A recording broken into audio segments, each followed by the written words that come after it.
Pleased that you joined us for another edition of Chamber South Spotlight, where we talk to the movers and shakers in Miami. I have one of those movers and shakers with me today, Miss Karina Pavone, who is the president and CEO of Amigos for Kids. What a great organization. Thank you for joining me today. Thank you, Tiffany, for having me. It's a pleasure. So tell us about Amigos for Kids. Why was it founded? What do you guys do? Amigos for Kids was founded in 1991, and it was founded by a group of friends. Included among them was Jorge Plasencia, who's our co-founder, and he's chairman emeritus of Amigos for Kids. And Jorge founded the organization when he was only 17 years old. Wow. And Jorge and I went to high school together, so I'm very familiar with the organization because we were in high school when he founded it. And he was very moved to found Amigos for Kids because at such a young age, because he was involved with another organization that worked with children that were already in the child welfare system because of abuse and neglect.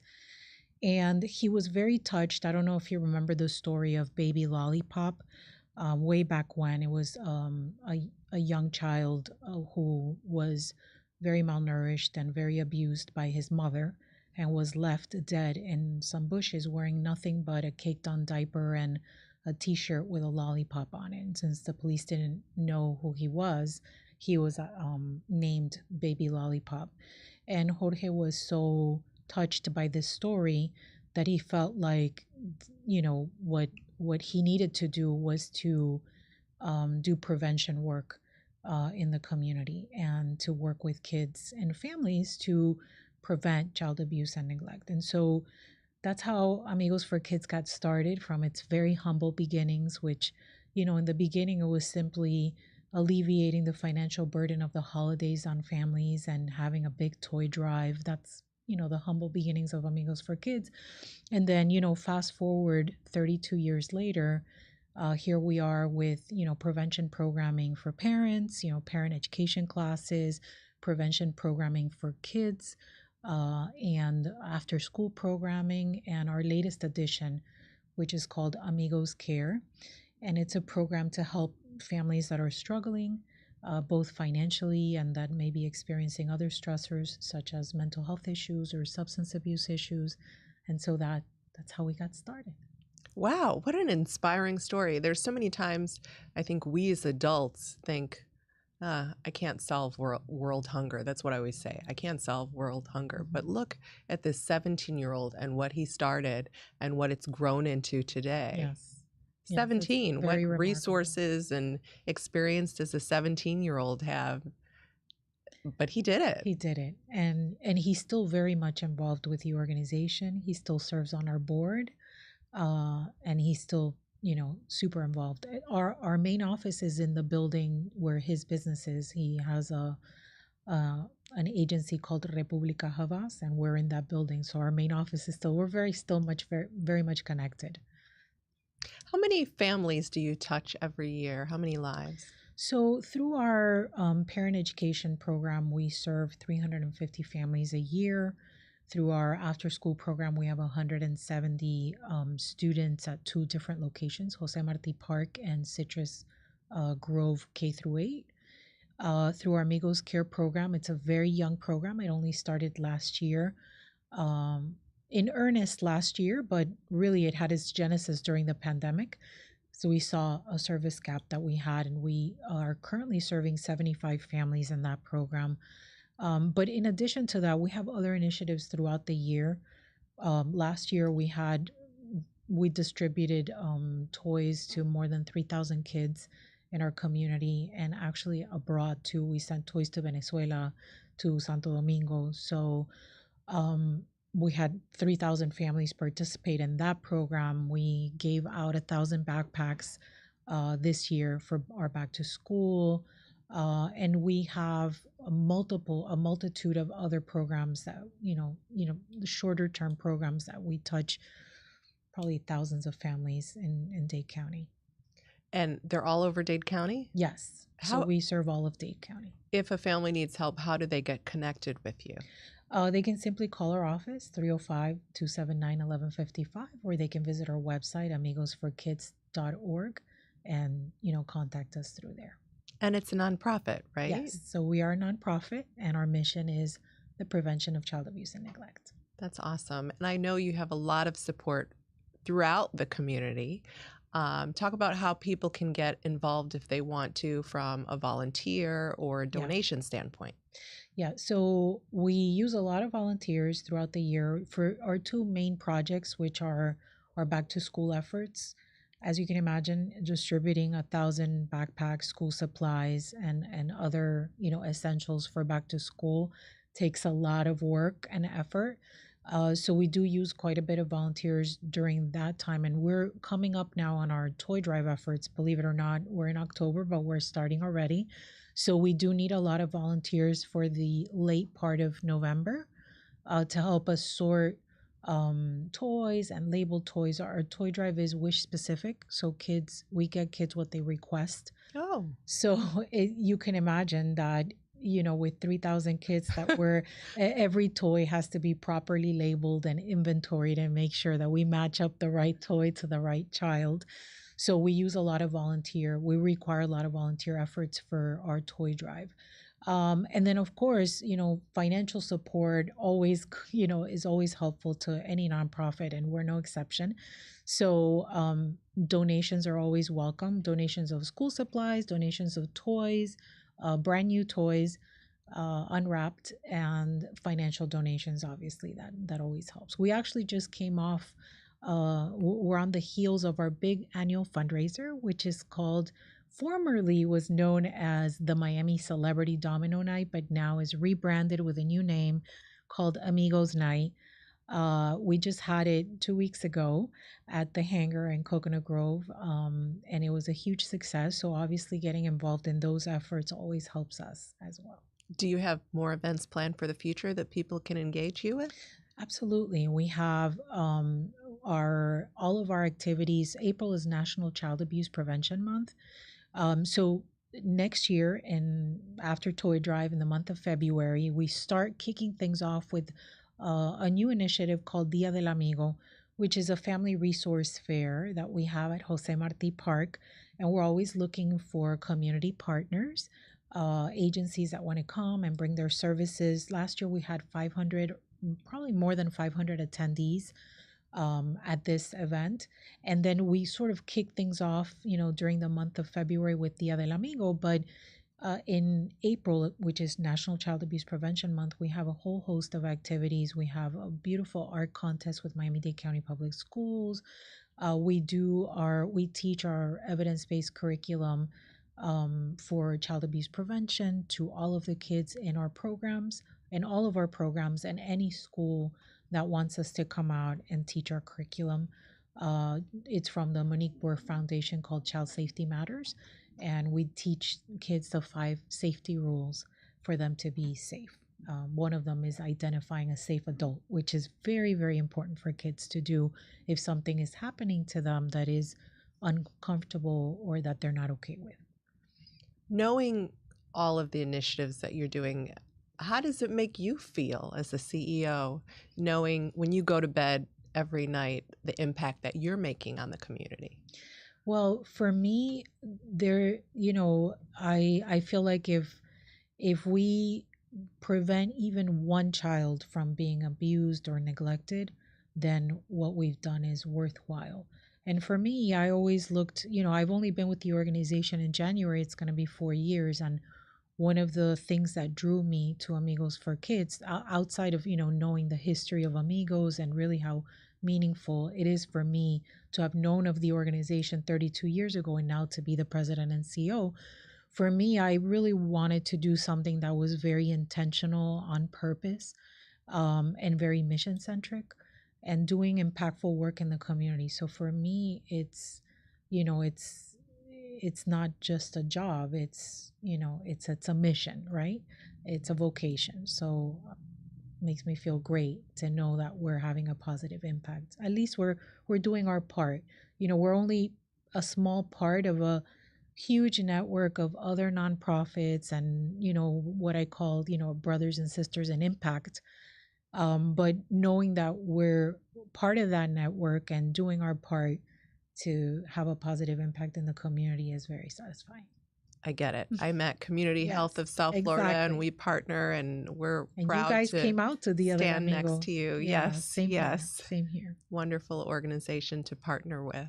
I imagine that your job, just like our job, is getting harder day by day. I mean, never before have families faced such tough times. You know, salaries are not increasing, No. but rents and goods and groceries and transportation, everything is up. I'm assuming Yeah. that more and more people are struggling. Yeah. So part of the reason we started Amigos Care was because during the pandemic, you know, we had our parenting education program or parent education program. And during the pandemic, like everyone else, we shifted that program virtually. But it turned into more than parent education. It turned into a place of community where parents were sharing all kinds of things. For example, you know, getting very emotional about the fact that, you know, both parents lost their jobs. They had no food in the refrigerator. They didn't know how they were going to pay rent. A family member got sick and passed away, or a family member was hospitalized. You know, in the early days of the pandemic, those were the concerns that families were having. And for me, as the president and CEO, I was like, I understand that these are, you know, social problems that affect many societies, you know, housing insecurity, food insecurity, health issues.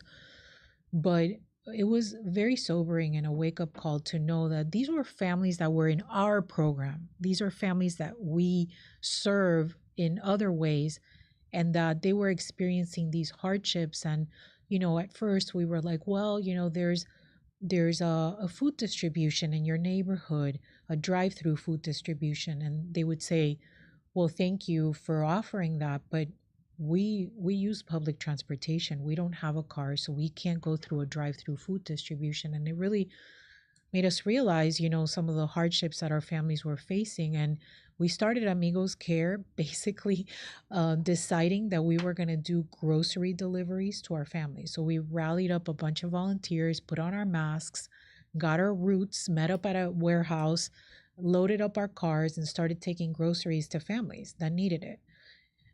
Quickly realizing, you know, this is great, but it's not really sustainable or scalable. Not as easy as it sounds. So then we're like, oh, we got an idea. Let's use Instacart or Shipt. And we started working with some partners to help us, you know, reduce some of the fees for Instacart and Shipt. And we were able to get groceries to families that way. And then we're like, okay, what else can we do? Groceries are great, but if a family can't pay their light bill and they have no electricity, like that's a problem, you know? Yeah. So we started developing a network of other nonprofit partners that we could really refer each other, you know, folks that needed our help. And then we thought, well, we really need funding because we can't do this with existing staff that's already working other programs and helping families in other ways and working our after school program. Like we need dedicated team to handle these really critical families that need to be stabilized.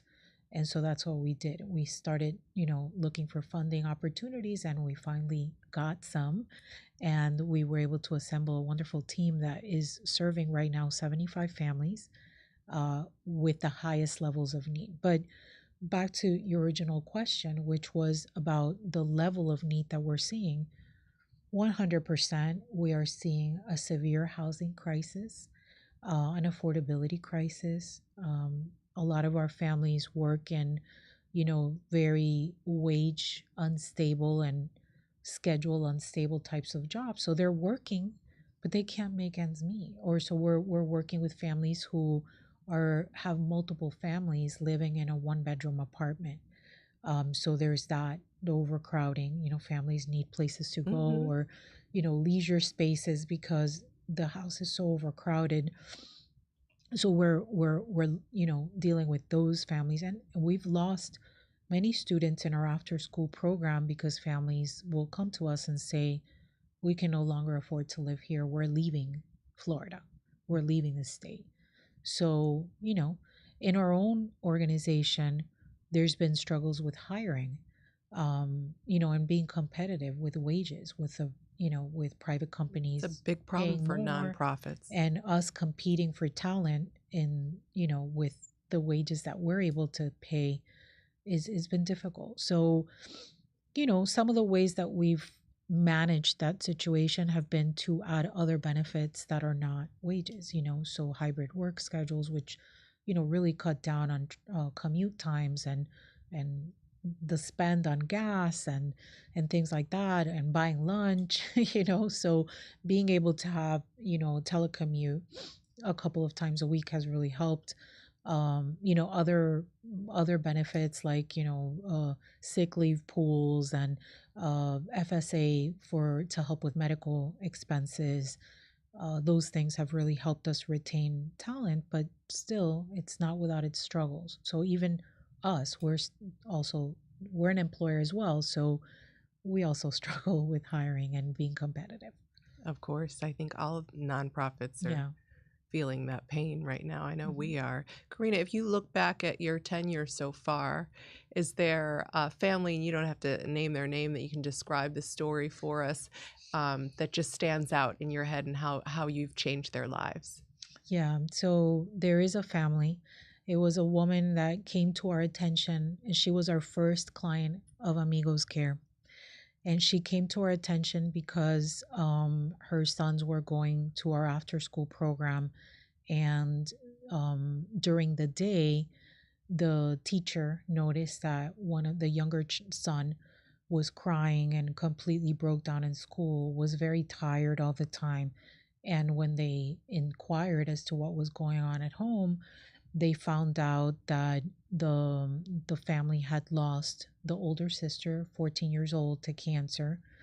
Um, so it was three siblings and two boys and the older sister who had only a few months before passed away from cancer, and that they had been living in the car, but that mom had been able to rent an apartment, but they were sleeping on the floor. They had no furniture, nothing in there.